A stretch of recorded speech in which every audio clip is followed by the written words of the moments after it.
Come on, Well, plug in. we have no emails for our contest yet, so Boo.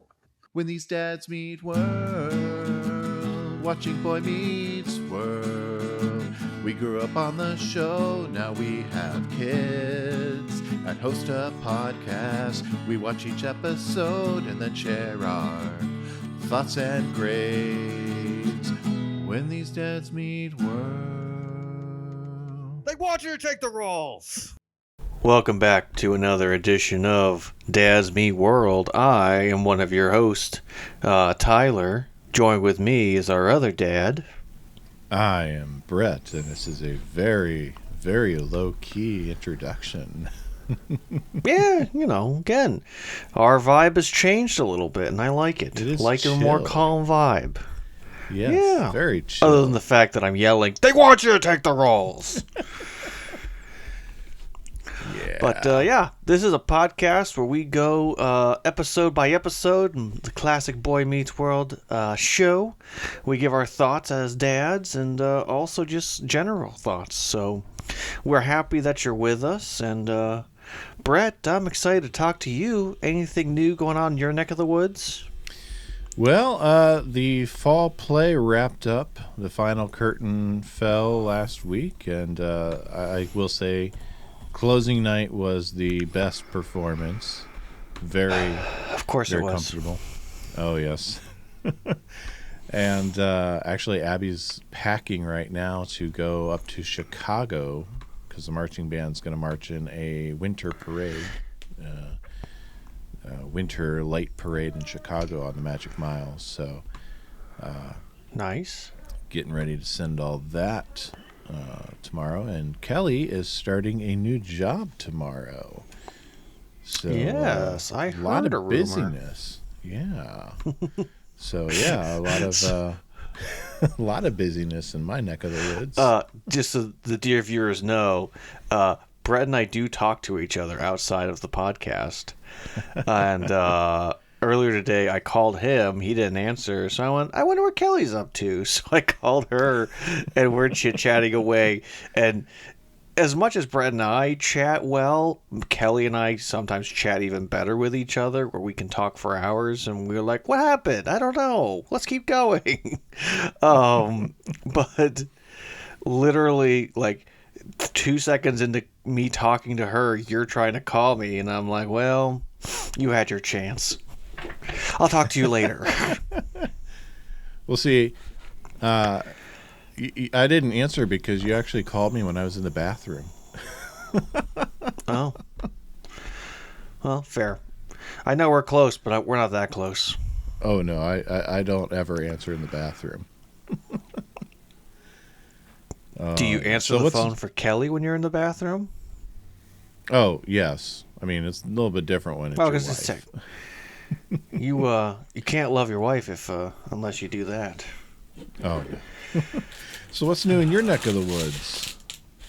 Well, we had a little birthday this past weekend. We were going to try to make our way to the play, but we had some people that were kind of grumpuses and weren't feeling great, so we thought, well, it's probably better that we don't make the trip. We wanted to, but you got to take care of your little ones.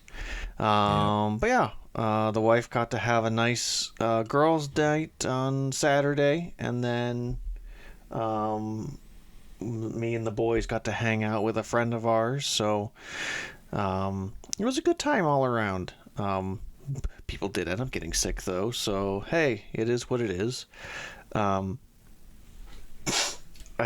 do want to take this moment, Brett, to give two announcements to the good-looking people.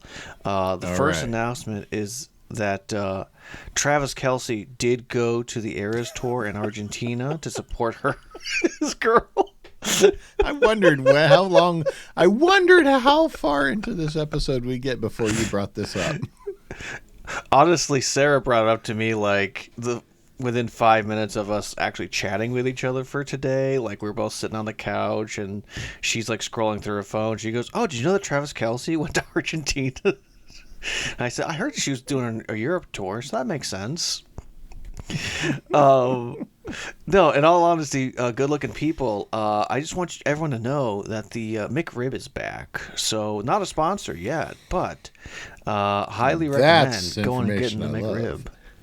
love. Now, I will say, the first one I had, because I had it like a few hours ago, was a little disappointing, but I think it's just because whoever was prepping it didn't get enough of that nice glaziness, like whatever that sauce is that they normally have on it. It didn't have enough. So, and also I was eating a very early dinner, so that could also be part of the factor. And I'm been up since 9:00 p.m. yesterday, so. Yeah. Who knows? My taste buds may be off a little bit. They probably are. Yeah. Probably. After this recording, I am going upstairs and falling on the bed. I don't know if I'm going to sleep, but I know I'm going to fall and be passed out. Yes. You will collapse one or the other. So, good-looking Yes. people, we could be in for an interesting recording. So, we'll see. It's going to be a very interesting recording, especially because it's an odd number, so I'm hosting. Yes. Well, let's But say we get yes. into that synopsis then. I think it's a good idea. All right. Well, good-looking people, we are in the 13th episode of Season 3, New Friends and Old. Oh, yes. Time for Tyler's Pop-Tart. Hashtag not yet a sponsor, but Pop-Tarts, you've got enough different variants of flavor, so time to sponsor us. You I'll can tell have the you what, Dad's Meat Brett. World In flavor. all honesty, I have a Pop-Tart almost every single time we record. So, Pop-Tarts, if you ever hear about us, you're missing an opportunity. Seriously. Frankie becomes friends with Cory and Shawn in an attempt to turn over a new leaf, but ends up hurt when he discovers the guys were only hanging out with him for their own benefit. This episode was written by Matthew Nelson. We've heard his name before. This is the 4th of 19 episodes he'll have written. Sadly, I did discover he passed away earlier this year, in February. Directed by John Tracy, another familiar name. 4th of 5 episodes that he'll direct. Also directed 13 episodes of Step by Step. Step by step, day by day. Originally aired January 12th, 1996. Day by day! There it is. And currently enjoys an IMDb rating of 8.0. Now it's time for everyone's favorite game show that's sweeping the nation. Vast emotional damage. I hit the wrong bumper. It's okay. It can't go I do right. love that It's part game of the show rules. music. Now, good-looking people, if you're brand new to the podcast, this game show is just a fun way to see how good Tyler is at guessing random numbers. We like Not to great. figure out what the Nielsen rankings were and how many millions of viewers tuned in, because a lot more people watched appointment viewing television in 1996. Our previous So much episode had 19.3 million viewers the first time it aired. Tyler, what do you think New Friends and Old had? We're still in January, so let's be a little more on the conservative side and say 16. Well, you still win the Price is Right, 17.6. We did see a dip, but not Nice. quite as big a dip. So, vast emotional damage is not your answer today. Yeah. So, with that, I turn the hosting floor over to you. So we start off in Mr. Feeney's office.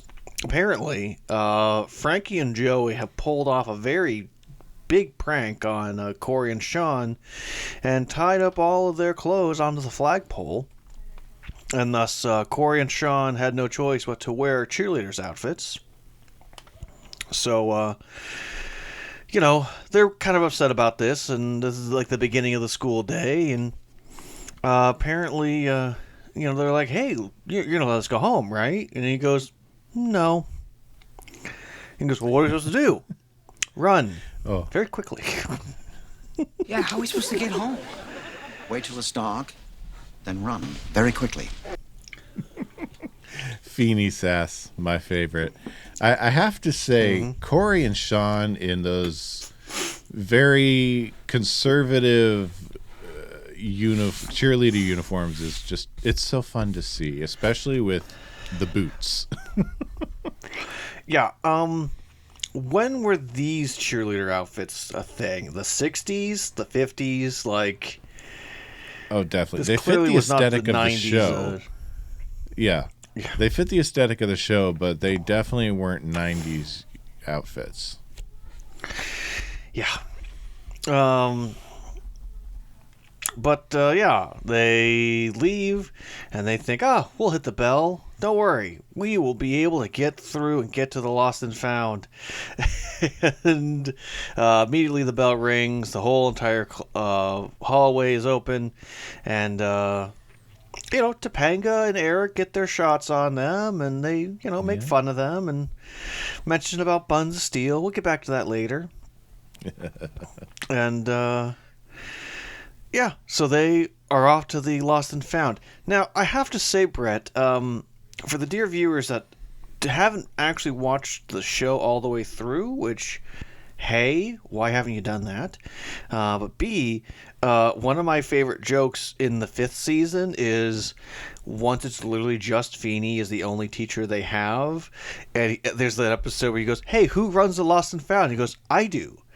I do run the lost and found. I teach English. I teach history. I teach film studies.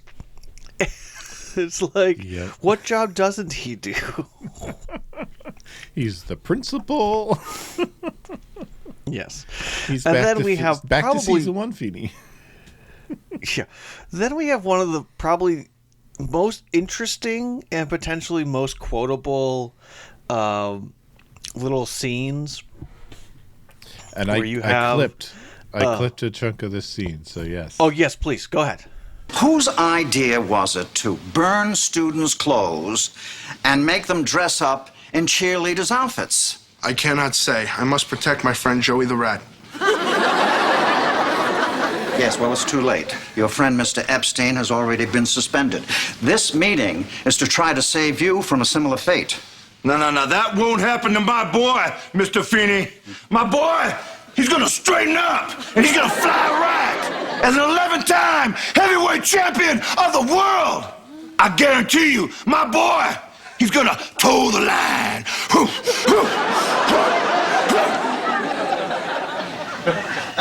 Mr. Stecchino, I appreciate your passion, but you don't have to bark. So before that, he goes, now, Mr. Stecchino, and both he and Frankie go, yes. Yes. I was talking to Frankie. Yes. Yes. I was talking to little Frankie. This young gentleman right here. Mm-hmm. Do you have a clip of the end of this little moment, by the way? I do, actually, yes. Yes, play it. Again, thank you for dropping down. Oh, and Mrs. Stecchino.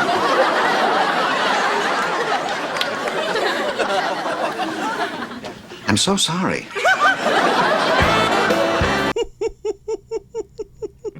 Now, I know Mrs. Stecchino doesn't have any lines, but do you happen to have her IMDb? No credits for her. Oh, that's a shame.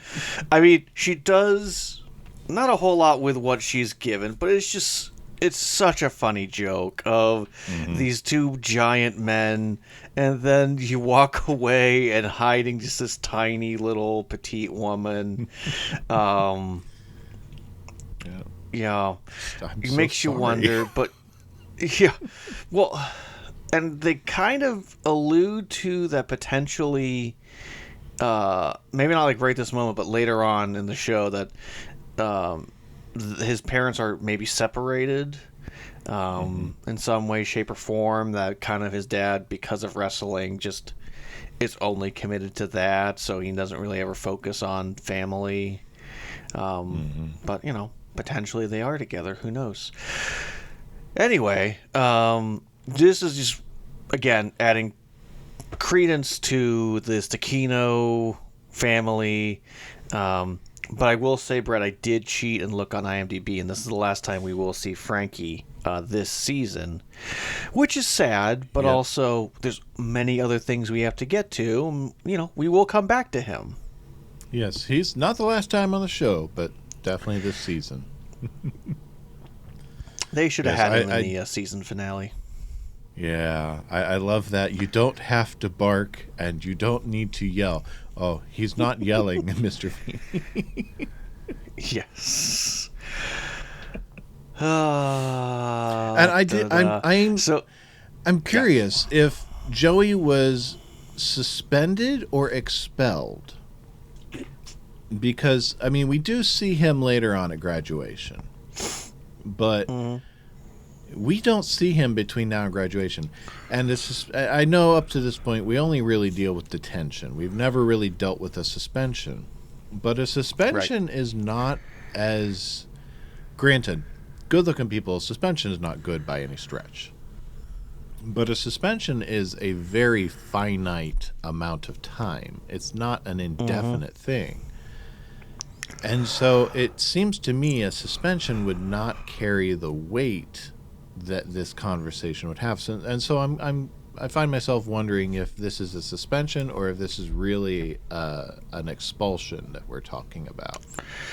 It feels like it's an expulsion. It definitely does. Or if it's a suspension, it's like a months-long, you will have homework sent to you. They you set need to complete students' it or you clothes can't on come back. fire. Yeah. Yeah. No, they're both lucky that it wasn't worse and cops called, but, 90s. Yeah, interesting. Because the way they make it seem as if Joey is gone, he's never coming back, which... in a way, he's not, because he comes back in season 5 at the last episode. It's not like he's a part of next season like Frankie is. Yeah. He does wind up on the other side of the school at some point. Yes, of course. I do got to say, it's interesting to me that of all the characters that he met season 2, day 1, Frankie is the one that remains. Yes, and I'm so very glad that he is the one that remains. Me too. But also, Frankie has always been the most interesting of all of the potential people for him to interact with, and I think this is one of the episodes that makes me sad because just you get to see more of who this character is in this episode compared to when we've seen him before. Yeah. And also makes sense why he would be willing to be so close with Harley and Joey for the social protection he would have. Yeah. Yeah, we discussed how, when he talks about he's an ocean of love, that, he actually is pretty deep underneath those waters. And, we finally start to see, we've seen the poetic soul before at the poetry reading, but we really start to dig into it here, or dive beneath the surface, if I'm going to stick with the metaphor of the ocean. But yeah, we really start to see that here finally. Yeah, somehow Cory and Shawn know that Joey's gone, but Frankie is not gone. Well, they figure he's being read the riot act and that they're safe, but, it wouldn't be so stupid to come after them again. Even Frankie wouldn't be stupid enough to mess with us after that, right? Oh, you'd be pained at how stupid I could be. I just love how the next scene is, as Joey would say, you live by the rat, you die by the rat. But it's in his high-pitched Joey voice. Yes. There's a certain cartooniness that Frankie and Joey had together, and once you strip the more cartooniness of Joey away, it now leaves Frankie to figure out who he is now. Exactly. Yes. But, Cory pulls a rabbit out of his hat and says, "Hey, I got an idea. You need friends. Why don't we be your friends?" Yeah, and is it real, or is it to avoid untold pain? And even though it's just to avoid pain, Cory sells it off as legitimate.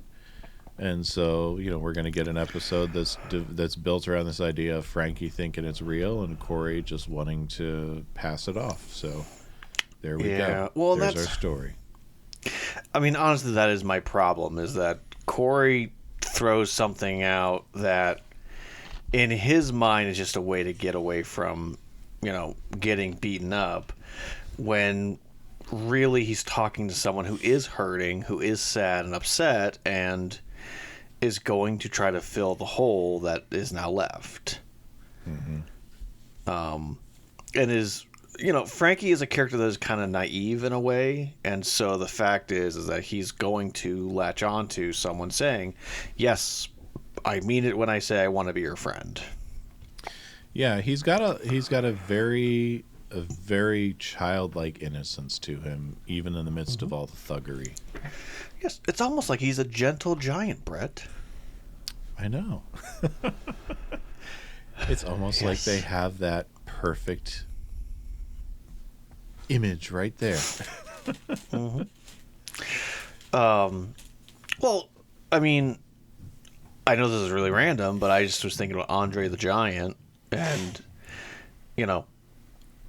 everything I've heard, mostly from different people, especially in Hollywood, they were like, "Hey, listen, this guy was big and he was fun, but he was just such a kind-hearted person and never wanted to hurt people.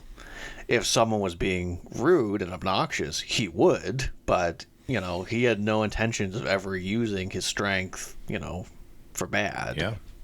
Oh, yeah. He'll drink you under the table, but but unless you really give him a reason, he's not going to come after you for anything.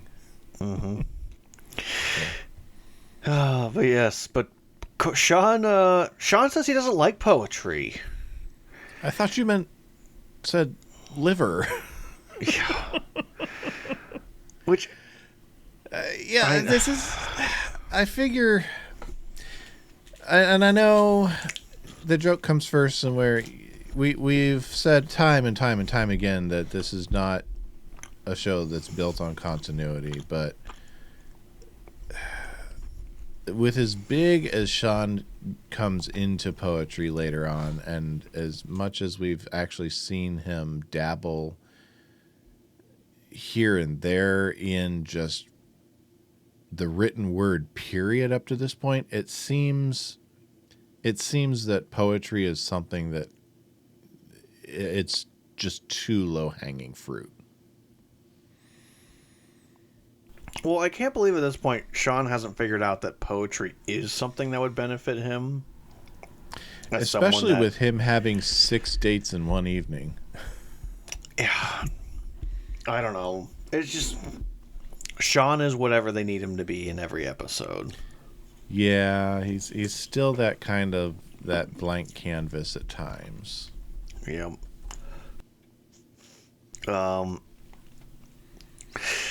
So yeah, Cory and Shawn are now great friends with Frankie. We go to the next scene, which is taking place at Turner's apartment. And apparently, we find out that some lady has been calling Turner nonstop. Or, probably most likely, she's called him probably, once or twice. And just making clear. Shawn and Eli have heard the messages and are familiar with the voice and the content of the messages. Mm-hmm. Well, and it's clear that Eli is very much aware of who this girl is, and Shawn is very curious because, it's almost like an insight into who Turner was before he was a staunchy teacher. Mm-hmm. Yeah, and I will say I do love that this B plot we get a lot of backstory to John Turner, and I love being able to explore that. Mm-hmm. Did you happen to clip at all the interaction between Shawn and Turner? Oh, you know I did. Okay, please play it for me. Man gets a call. Hey, lots of calls. From what sounds to be a very attractive lady. Man doesn't speak a word of it to his little buddy Shawn. Interesting. Shawn, there's nothing to tell her. I would have told you. Man gets all squirrely every time this girl calls. Makes a guy think Man's keeping secrets from him. Okay, Shawn, you want to stop with the whole man thing. Man seems a little irritated lately. It's no big deal. It's a girl I dated a long time ago, and it's over. And don't you dare start the next sentence with man. Dude's got a problem with the word man. Shawn. Come on, John, give him something. Okay. All right, Shawn, you know those 3 little words that are very difficult to say to a woman unless you really mean them? Is father home? No, Shawn. I love you. Oh, you're just a little vulnerable right now. Man needs to take a little walk. Oh, that's Dude's one of got my a problem with the word favorites. man. And That was I've done good. that before. I've done this bit. I know it. It's one of my favorites in this whole show. It is. It's just comedic gold. I love it. Well, all of the timing in that scene also is just perfect. Like, Yes. Eli is the guy who's playing Eli, which I can't remember his name off the top of my head, is reacting in a way that makes you think he didn't know that the joke was going to continue. And whether it was intended to or not, the way he reacted to it was if, someone's being really amused by the teenager that lives at the house, Oh yeah, and I mean, I'm sitting here. I've seen it dozens of times, if not more, and I'm still laughing at it right here now as we're recording. So I have no problem understanding how funny that Alex Desire finds it right there the day of the shoot. Well, thank you. But Hey. it's hilarious. Man's got a skeleton behind him. He puts a T-shirt on him. Makes a guy think right. that man's worried about people thinking that's inappropriate. Nah. See, it started out as just a way for man to have an extra Dads Meet World shirt on him, but man recorded a different podcast and threw a different shirt on him and just never took it off. He's actually got hats on him tonight, but they're dark and they kind of blend in. I was gonna say it does not look like there's a hat on him whatsoever. Yeah, it's a black hat and it blends into the shadow really well. Yeah, I can see that. I would find more ways to have man thrown in there, but there's really nothing I can do right now. Dude ran out of ways to say man. Yep, there you go. Excuse me. So Yep, but this is where Eli reveals the dirty secret that Turner apparently comes from money. yeah, his parents are loaded, and John left it all behind to become a teacher. And what does Shawn think of his buddy now? He's a sick man. Oh, I didn't know if you had a clip or you were waiting to you're curious. I don't. Oh no, I don't. I didn't clip any more of that. Oh, okay, no, that's fine. Yeah, no, he's almost disgusted a little bit of like, you mean you could have rescued me and taken me like little orphan Annie? That could be our life right now. Yep. But I also will say, because it's made clear that this Melanie character knows him really well. And knows Eli well as well. So, like, wow.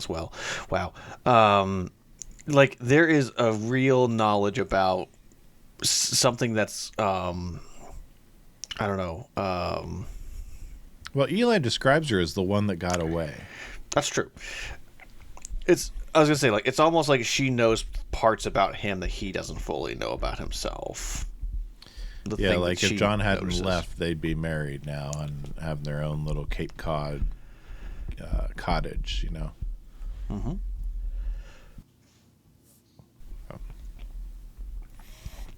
But yes, we go to the Matthews. We go to the Matthews household, and apparently Frankie decided to walk Cory home, and then he decides to also walk right into Cory's house to ask, hey, can Cory stay the night on Friday night? Yeah. And I clipped this because it's been so rare that we get a conversation between Cory and Amy this season. Right? Yeah. What's going on? Mom, it's Frankie. I mean, it's suddenly like the guy's my new best friend. I mean, he's not leaving me alone. Well, maybe he's lonely. Maybe he's just looking for people to hang with. No, he doesn't need friends. I mean, he's Frankie the Enforcer. Cory, everybody needs friends. I'm sure that deep down inside he has some good qualities. Why don't you try to find them? No, Mom, he's a thug, all right? I mean, he scares people. He's made my life miserable since my first day at John Adams. That sweet, polite boy. Oh, yeah. Cory loves sleepovers. You know, in fact, with Monday being a holiday, why don't you keep them all weekend? I could do that? Well, you wouldn't be a friend if you didn't. Right, little bro? I'm curious when they shot this of what holiday was around this Monday. It would have been January, maybe President's Day? Yeah, maybe. I was going to say, because Martin Luther King Jr. Day wasn't actually a holiday yet, so it wasn't going to be that day. Yeah, maybe President's Day. We'll have to go with that, because this would have aired, what did we say, the 12th, so maybe we're going President's Day. But was this a part of that collection that was was produced before or after the breakup? I would have to look at that. Let me see here.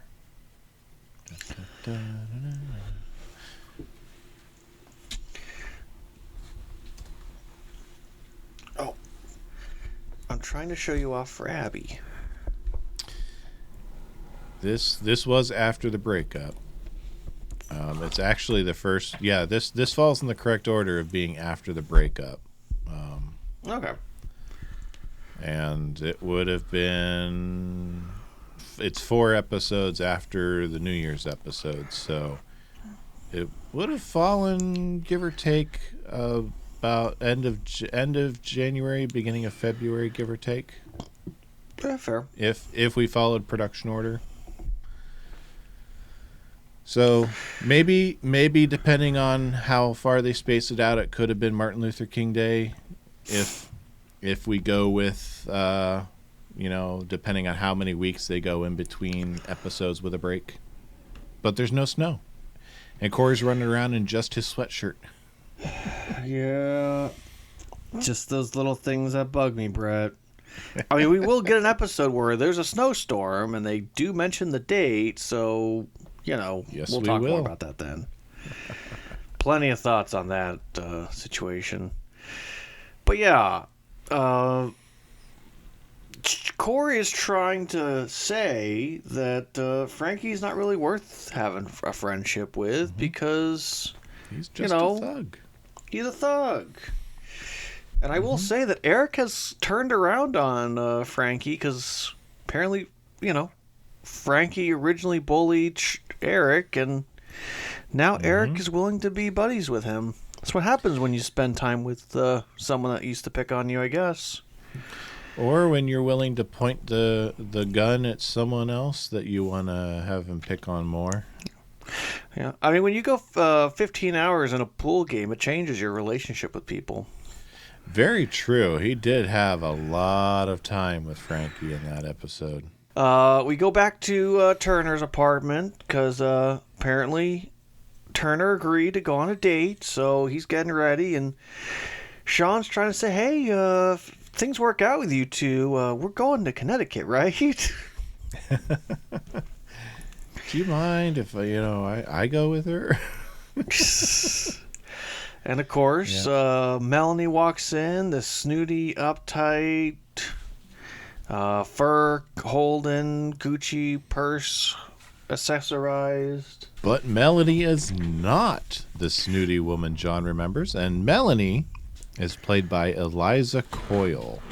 That's our first and only time we'll see her on Boy Meets World. 34 acting credits to her name, including Murphy Brown, D3 The Mighty Ducks, Melrose Place, Mad About You, The King of Queens, Curb Your Enthusiasm, Mike and Molly, Heels, and more. Nice. Yeah. So no, she is not dressed in any of the garments that apparently she used to wear, and even makes a comment jeans and about a t-shirt. comment about the apartment actually being of good size and reminds her of her place. Yeah, John's got a pretty swanky apartment. I like it. Yeah. It looks pretty TV-like, if you know what I mean. Yeah, it's actually got a ceiling. Yeah, that too.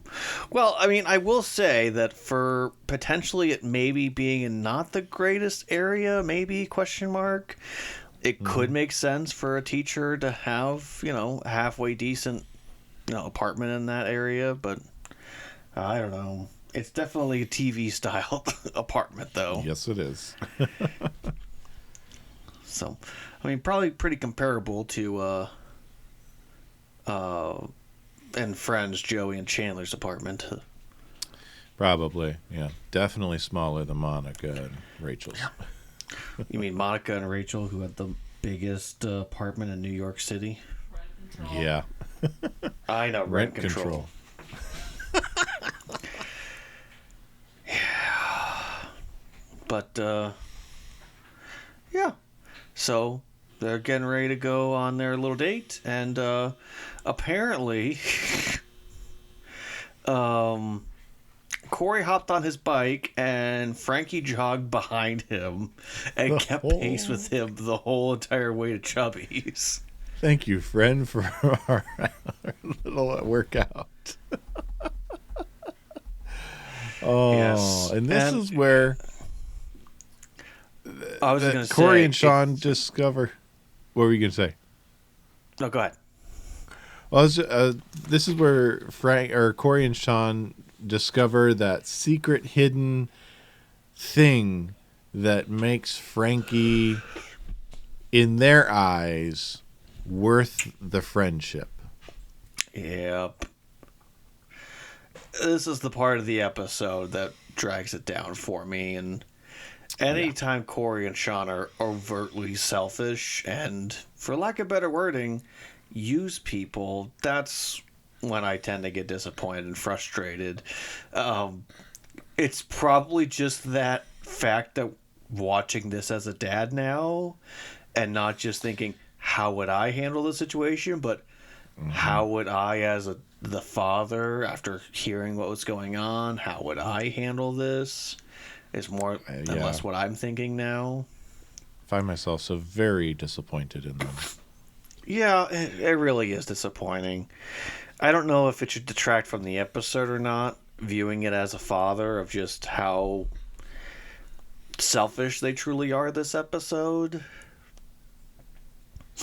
Like, it ranks up there on probably their top 10 worst things they do is, use Frankie. I mean, when you use someone like that, it's a pretty bad thing.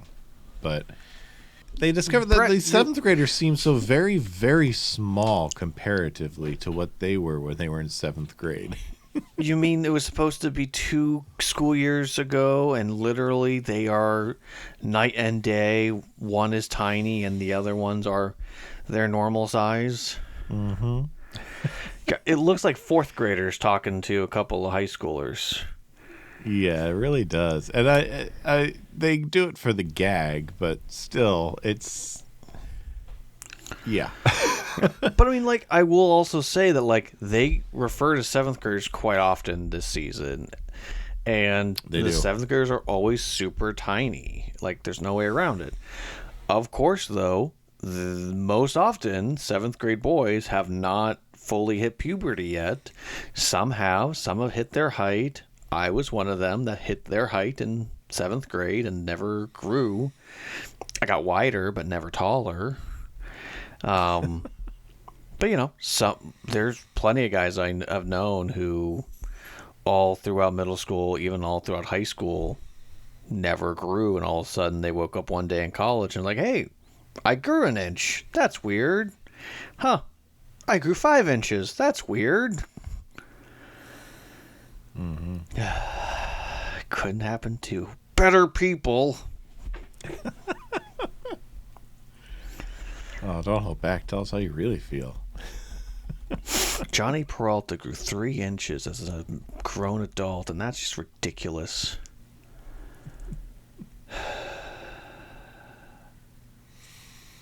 Anywho, so everything at this point can be summed up in two ways. The first way is that Shawn and Cory have a big ego and are blatantly using their influence with Frankie, and it's going to come to bite them in the back. And Frankie is going to potentially turn on them. We'll get there. The other thing that we need to talk about is the fact that Turner and Melanie go on this date, and both of them agree that, yes, they loved each other, but they had issues that they could not overcome as the people they were at that time. And, you know, she said that I was frustrated with you that you left because that meant I was going to have to leave. Mm-hmm. And it's just like this chain reaction of he made a choice and she then had to make a choice as well. Yep. You know. But at the end of the day, you start to see that maybe Turner isn't... Oh, gosh. Okay. Maybe Turner isn't exactly that carefree, you know, biker guy that we first met. You know, he does have background in a little bit more sophistication, and you know, yes, he did go to a motorcycle riding groovy teacher, but I'm sure if you throw a tux on him, he'd be able to handle himself properly at a dinner table. Yep, he could slide back into high society if need be. But yeah, and you know, she made a choice, but she's happy in her choice now, and you know, the door is open for them to reconnect and rekindle that spark should the opportunity arise. Yeah. But apparently she kept her Beamer. That's one of the things that they had talked Girls about. got to get around. Yes. But I mean, there is a level of people who have money, who grew up with money and just being spoiled, and how that affects your growth and people having to make choices. So, luckily my kids won't have to worry about that. Yeah. Mine have nothing to worry about. Fair. Well,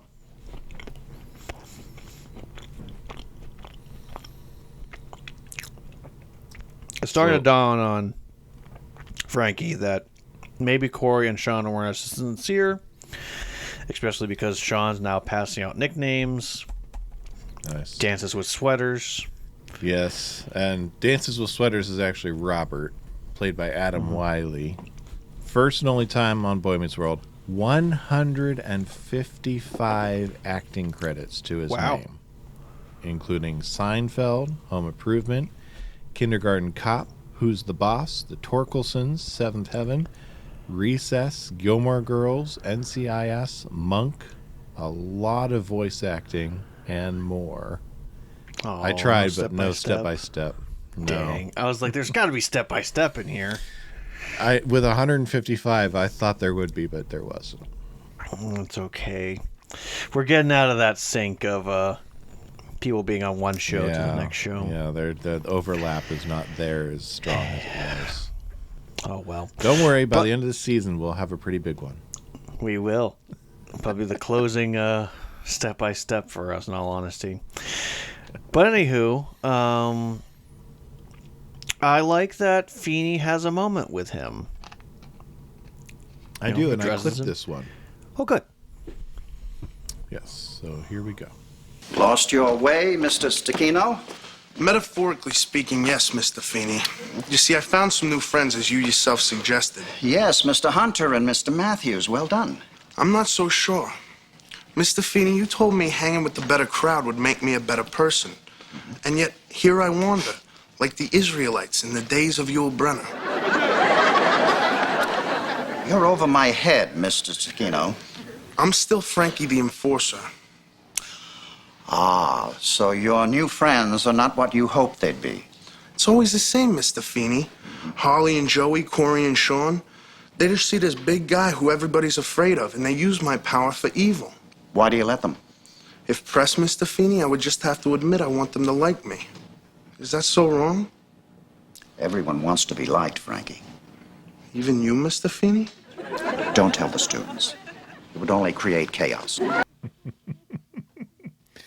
I love the scene, and it goes on. I just clipped it, but I love this interaction between Frankie and Mr. Feeney because it in this short moment here, we get just such raw connection where Frankie is completely open and honest that he just wants to be liked, and he's willing to let other people use him and his Frankie the Enforcer persona so that people will like him and be around him. And Mr. Feeney's going to tell him, just don't let them. Just stand up to them. Well, I know that this show gets a bad rap for, Cory goes to Feeney for advice. Feeney solves his problems. Eric goes to Feeney for advice. Feeney solves his problems. And it's like this consistency of Feeney always being there to solve their problems. And I like that you get to see him interact with other students. It's not just the core four. It's, Feeney taking some time showing that he cares about all of his students. It's not just the four of them. Yep. And wants to see Frankie grow. Yeah. He's hoping there for all that of his students. Yeah, hoping that Shawn and Cory would be an actual good influence. And Buddy's finding, probably disappointedly, that they're not being good influences. But we start to see that maybe Shawn's seeing things a little differently. I mean, first there's a phone call where, or a message about Frankie trying to say, hey, I'm really concerned about your intentions, and you have in the background barking, and please, Dad, I'm on the phone. Papa, I'm on the phone. Yes, but, Shawn is hearing about the date and how, hey, she's not who I thought she was, and I kind of had her wrong, and I'm happy we got to see each other, and maybe we will see each other again, but if we don't, I know we're both going on better paths, and, Shawn is really kind of taking this to heart of sometimes we judge people wrong. And I like that he has the wherewithal to take what John is learning in his life and see that it applies in his own life without having to be led by the nose to that application. Well, we see this all the time with Shawn. Shawn's probably the one that decodes and figures out lessons so much better than Cory ever really does. I know Cory always gets the credit for it, but Shawn is always learning something through all of their misdeeds and situations. So street smarts. Yeah. Well, Cory gets through with Anne Frank to one person that Feeney didn't think he could. Yep. Shawn. So he's also has a poetic soul that we'll learn about later on, but for right now, he doesn't like it. But we learn that the 7th graders decide to ambush Cory and Shawn because they're tired of doing their stuff. They're not going to take it anymore. But of course, Frankie shows up, and all the 7th graders try to run away. And I don't know if you have any of this clipped. No, that's okay. But Shawn's trying to be like, hey, you need to look at who this guy is, who you're running away from, who this person is. And at first, Cory's like, "What are you doing?" He's like, "Just go with me." And he makes it clear that. He's very poetic, and he's got a kindness to him that's unmatched by a lot of people, and, he's actually a really kind person if you get to give him the chance to get to know him. And Cory adds, I've heard his poetry, it's really good, and, he's got depth to him. And, they're saying all these nice things, and you think maybe the 7th graders will take their word, and they yell, "Run!" And all the 7th graders disperse. Yeah, 7th graders aren't quite there yet. No. But they agree that they want to be friends with Frankie. Maybe not as intense of friends as he was thinking, but, they have no desire to use him or abuse him, and they just appreciate him. But they finally are willing to follow through on that promise to be real, authentic friends. Mm-hmm. Yeah, actually authentic. Mm-hmm. But of course, we get to the close, Brett, and it's classic. It is. Yes, they're talking about watching the Vader match on TV, and all of a sudden, Vader pops in. It's Vader time. Vader time. And of course, Amy walks down, and Vader gets all up in his face, her face, and barking. You're not like this at the PTA meetings. Oh, knock it off, Francis.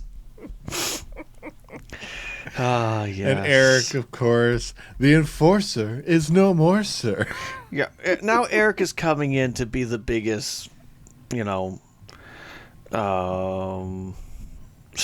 I guess, is the nicest way to put it. Yeah, that'll work.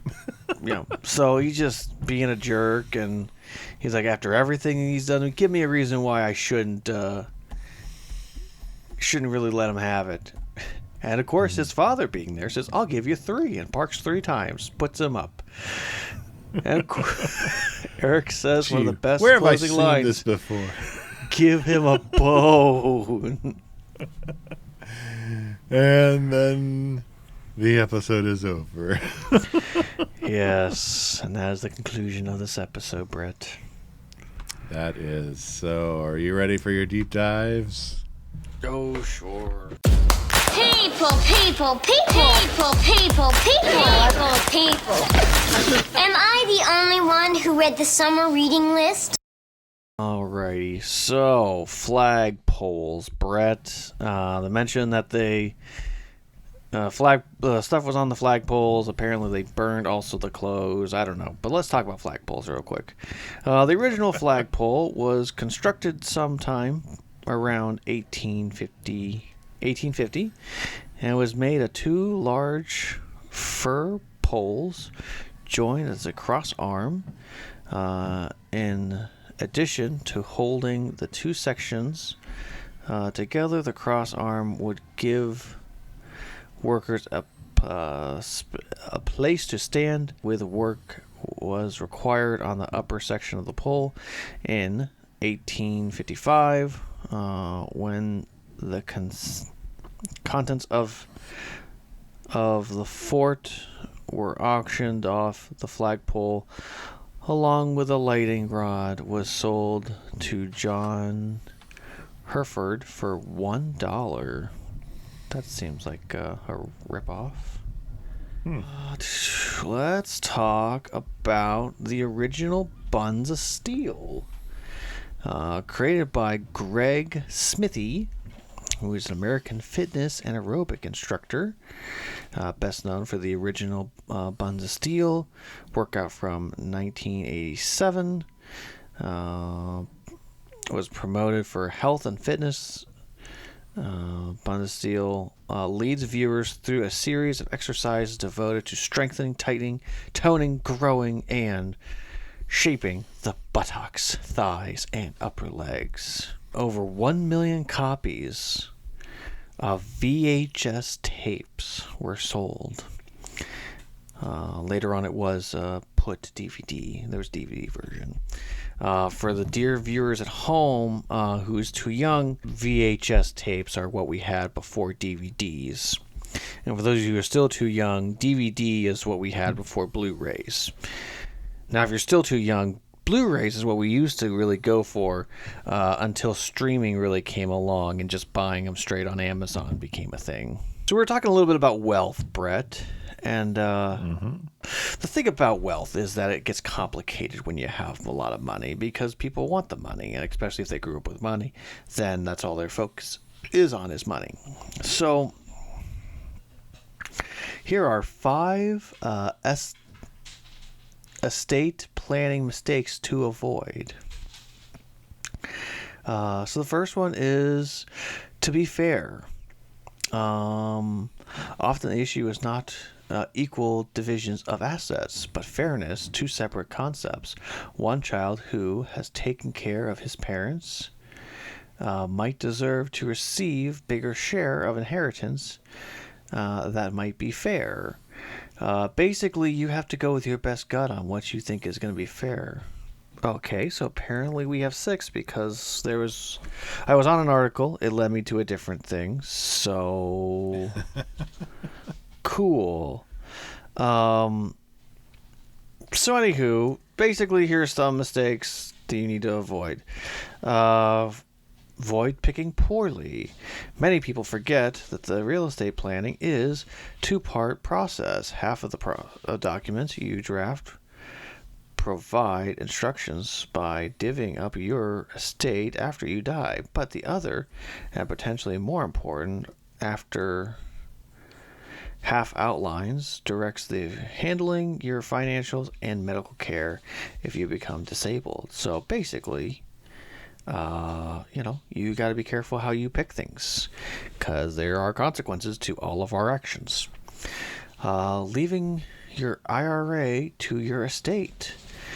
Do not name your estate as your individual retirement account beneficiary, or it will be subject to claim and creditors during probate. The legal process of settling your estate when you die.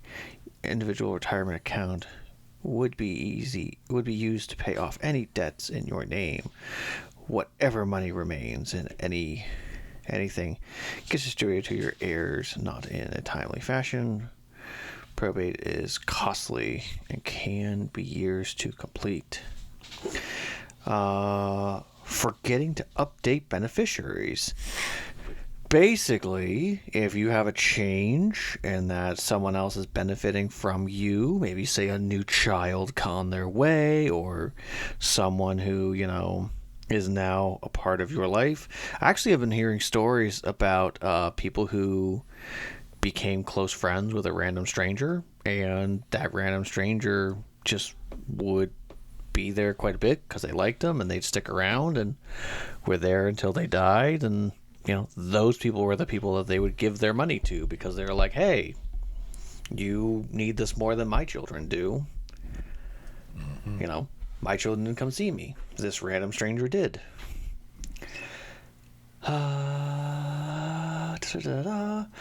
Failing to sign a healthcare directive. Basically, there is a specific document that you can sign that will give instructions for what you would want if you're in a state where you cannot verbally say what you would like to do. Things like who you want to have authority over you to make medical decisions and those type of things. And of course, leaving a living trust unfunded. Living trust, which allows you to pass assets to heirs outside of probate, can be a valuable estate planning tool. But if you do not, it won't do you a bit of good if you fail to put assets into the trust. Once you have set up a living trust, you must retitle your assets under the name of the trust.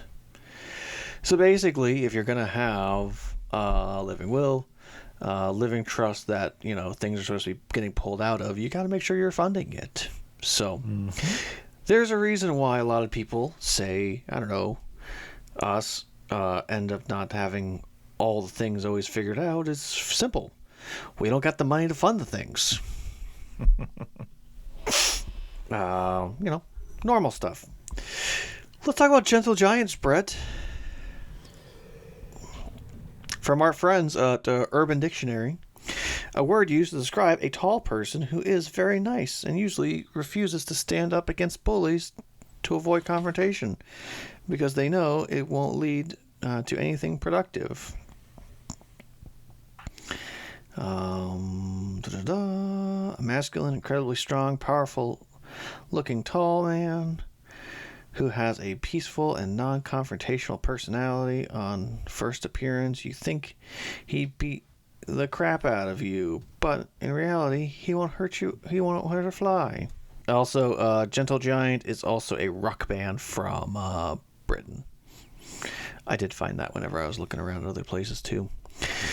They mention Yul Brynner. He was a Russian-born actor. Yul Brynner from July 11th, 1920 to October 10th, 1985. So he passed away before this show came out. He is most known for his portrayal of King Mongkut in the Rodgers and Hammerstein stage musical The King and I, for which he won Tony Awards and later Academy Award for Best Actor in a Film Adaptation. He's played over 4,625 times on stage and has become known for his shaved head, which maintains a personal trademark alongside or after adapting The King and I. Considered the first Russian-American film star, he's honored with a ceremony that puts his handprints in front of the Goodman's Chinese Theater in Hollywood in 1956, and was also received a Hollywood Walk of Fame star in 1960. You know, it is sad to me that that really means nothing anymore, that the people that get those things are, for lack of a better word, not really the biggest stars anymore. Yeah. Last but not least, Brett, we gotta talk about something. Mm-hmm. And that is a simple fact that, cheerleading, as they were wearing cheerleading outfits, is often treated like a sport, but is often considered not a sport. So, Brett, let's have it out for the next, minute. I'll let you take whatever side you want, and you can tell me, Brett, is it a sport or not a sport, and I'll take the other side, just for kicks and giggles. All right. Well, I'm going to say cheerleading, unless it is competitive cheerleading, is not a sport. It is very, very briefly, cheerleading that you would see at a normal Friday night football game is not a sport. It is an activity. Sport would have to be competitive. It would have to be judged. You would have to be competing to win or lose.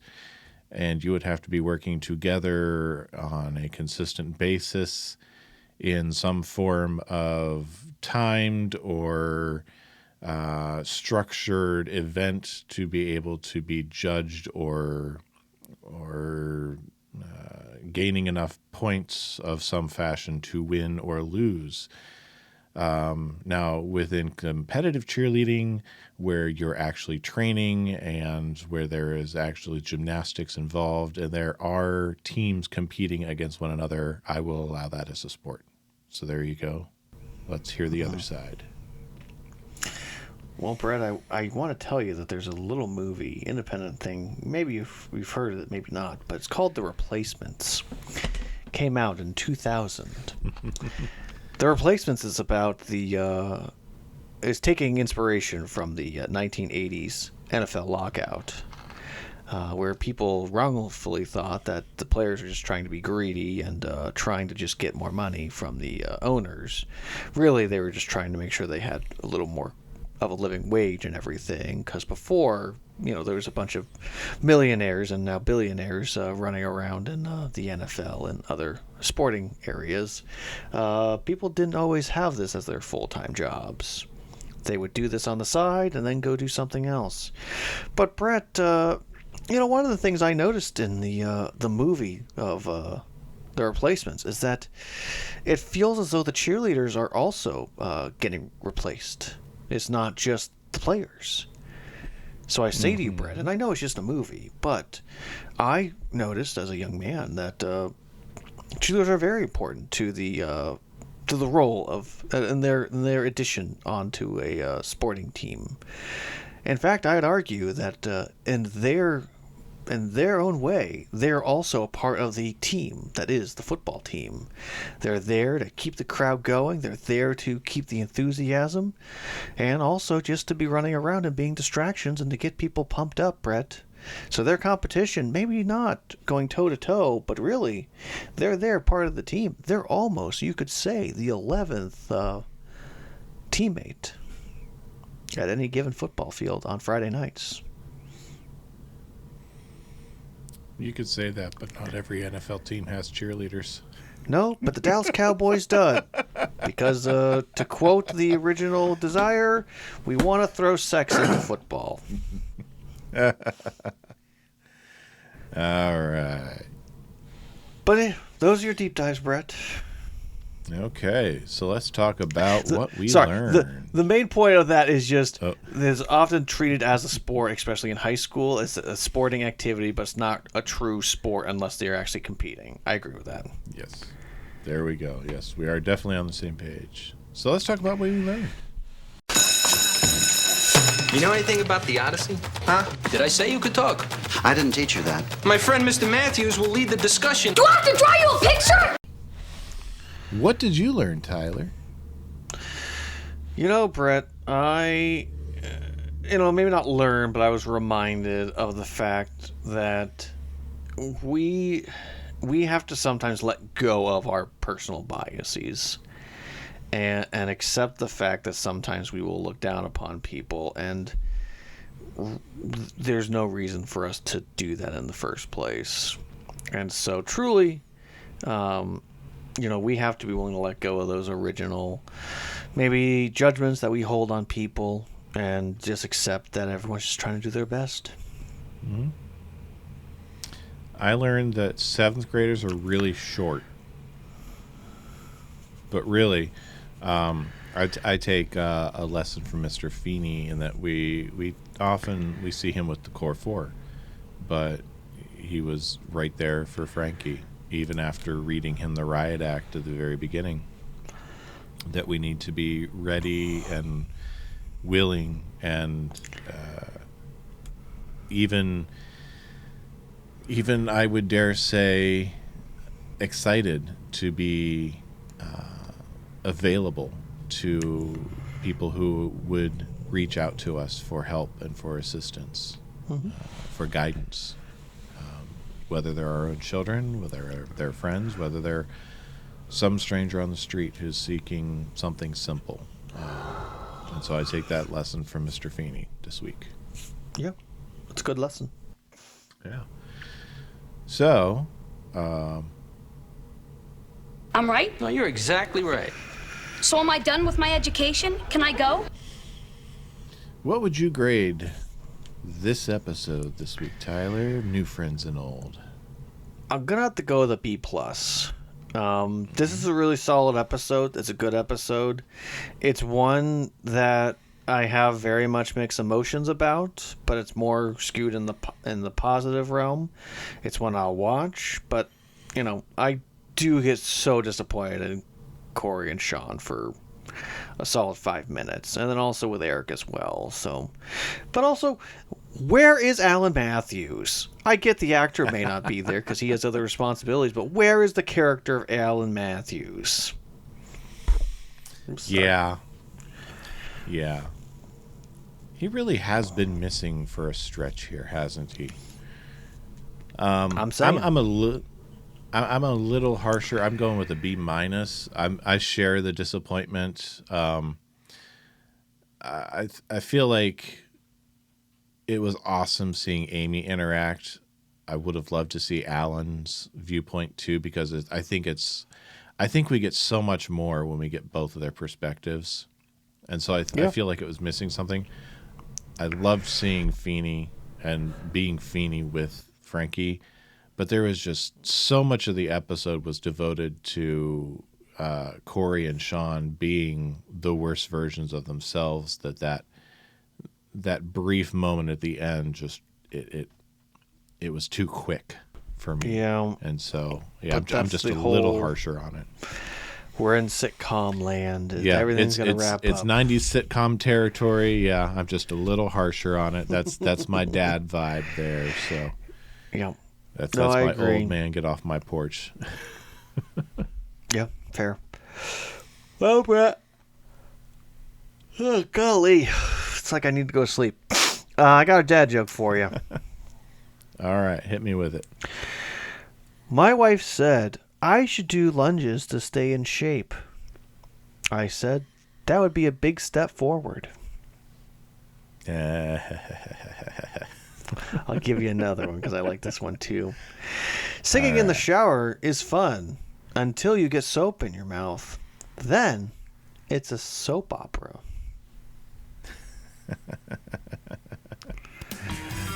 All right. So, good-looking people. Dear math, thanks grow up for, and solve your own problems. Thanks for hanging out with us again this week, good-looking people. We enjoy doing this for you. Yeah. Check us out on our social channels at Dads Meet World across them all. Facebook, Twitter /X. And hey, we started up a TikTok, so you can check us out there too. We're putting videos up there. Yeah. And you drop us an email because, as we announced last week, we've got a contest running. Yeah, contest. Get your stuff in. Tyler, how many emails? 5. 5 emails. We'll pick the best email. We need at least 5. We'll pick the one that makes us giggle the most. You'll get a T-shirt. So send us your emails. Yeah. Yeah. Yeah. So Tyler, until next time, I'll see you good looking. Yeah, good looking. You know, how can I learn so much every week and still be so stupid? Dads Meet World is a production of Headfirst Studios. Headfirst Studios, tell your story. Yeah. So with that, I turn the hosting floor over to you. Corey, I want to go again. I think I'm feeling often.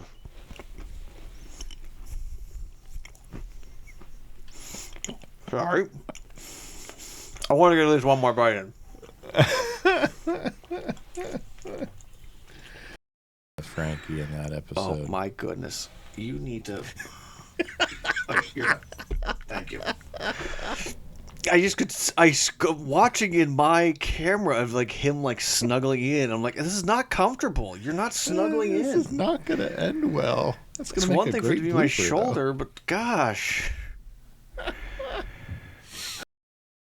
I had no more vamping ready. Excuse me. Okay, here we go. Take 2. Wow. You're trying to eat something that's like super dry, super quick, and just doesn't want to go down? Too many There times. you go.